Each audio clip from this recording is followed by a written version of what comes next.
여러분, 금융감독원장이 강남에 47평 아파트 두 채를 보유하고 있었습니다. 그런데 이게 끝이 아닙니다.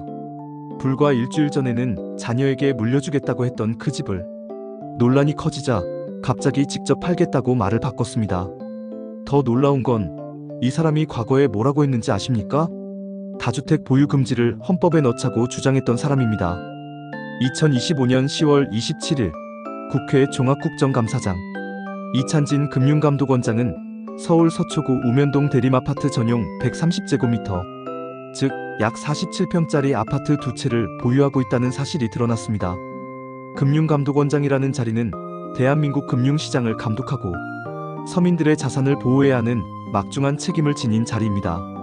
그런 사람이 강남에 두 채의 아파트를 소유하고 있었다는 것 자체로도 논란이 될 수밖에 없는 상황이었습니다.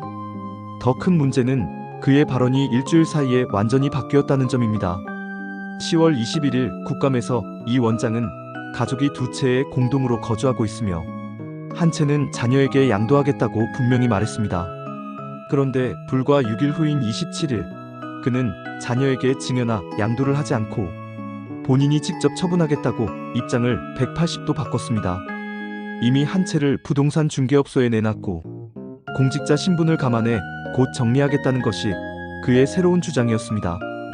왜 갑자기 말을 바꿨을까요? 답은 간단합니다.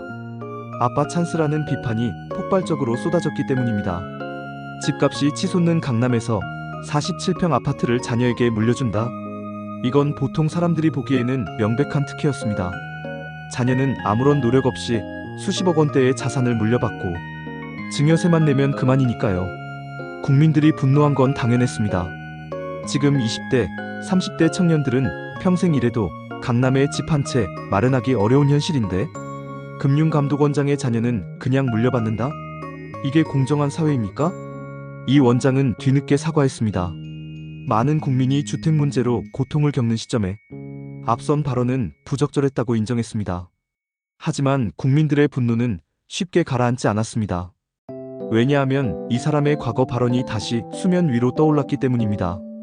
2017년 이찬진 원장은 시민단체 활동을 하던 시절 외부 강연에서 이렇게 말했습니다. 주택 공공성을 강화해야 하며 다주택 보유 금지를 헌법에 넣고 싶다고. 주택은 투기 대상이 아니라 모든 국민의 기본 권리라는 취지였습니다. 이 발언은 당시 많은 사람들에게 공감을 샀습니다. 집값 폭등으로 고통받는 서민들에게 희망의 메시지처럼 들렸으니까요. 그런데 그로부터 불과 몇 년 후 그는 강남에서 두 채의 아파트를 보유한 채 금융감독원장이 되었습니다. 이게 바로 전형적인 내로남불 아닙니까? 남에게는 다주택 금지를 외치면서 본인은 강남에 두 채를 보유하고 있었던 겁니다. 두 주택의 구체적인 이력을 살펴보면 더 흥미롭습니다. 이 아파트들은 1995년에 준공된 같은 단지입니다. 이 원장은 2002년에 한 채를 먼저 매입했고 2019년에 같은 평형을 추가로 매입했습니다. 왜 같은 단지에 같은 평형을 두 채나 샀을까요? 이 원장은 한 채는 가족 공동 사무실로 사용해왔다고 설명했습니다. 하지만 국민들이 보기에는 변명에 불과했습니다. 강남 47평 아파트를 사무실로 쓴다? 그럴 돈이 있으면 왜 전세나 월세로 사무실을 구하지 않았을까요? 아파트만이 아닙니다. 이 원장은 성동구 금호동 상가 112제곱미터와 중구 오피스텔 상가 33제곱미터도 보유하고 있다고 공개했습니다. 아파트 두 채의 상가까지. 이 정도면 상당한 자산가입니다. 물론 합법적으로 취득한 재산이라면 문제될 게 없습니다. 하지만 금융감독원장이라는 공직자의 자리에서 그리고 과거에 다주택 금지를 주장했던 사람으로서 이런 보유 현황은 도덕적 비난을 피하기 어렵습니다. 국감장에서는 실거래가와 증여세 부담 가능성, 공직 윤리 기준에 대한 논쟁이 뜨겁게 이어졌습니다. 해당 아파트들의 시세는 채당 약 18억에서 22억 원 선으로 추정됩니다. 두 채를 합치면 40억 원이 넘는 금액입니다. 만약 이 원장이 자녀에게 증여했다면 증여세만 수억 원이 나왔을 겁니다. 그래도 자녀 입장에서는 남는 장사죠. 하지만 여론이 악화되자 이 원장은 증여 대신 매각을 선택했습니다. 이 원장은 단기간 내 처분하겠다고 재확인했습니다. 가까운 시일 내에 매각하겠다고 못을 박았습니다.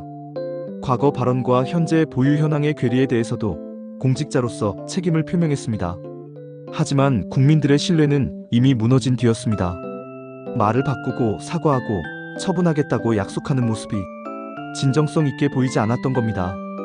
이 사건이 우리 사회에 던지는 메시지는 분명합니다. 공직자의 자산 보유와 그가 내놓는 정책 메시지는 일치해야 한다는 것입니다. 다주택 금지를 외치면서 본인은 강남에 두 채를 보유하는 건 위선입니다. 자녀에게 물려주겠다가 여론이 악화되자 직접 팔겠다고 말을 바꾸는 건 무책임입니다. 이런 모습이 반복된다면 국민들은 더 이상 공직자를 믿지 않을 겁니다. 여러분은 어떻게 생각하십니까? 구독, 좋아요, 알림 설정 꼭 부탁드립니다. 또한 댓글은 저에게 힘이 됩니다. 감사합니다.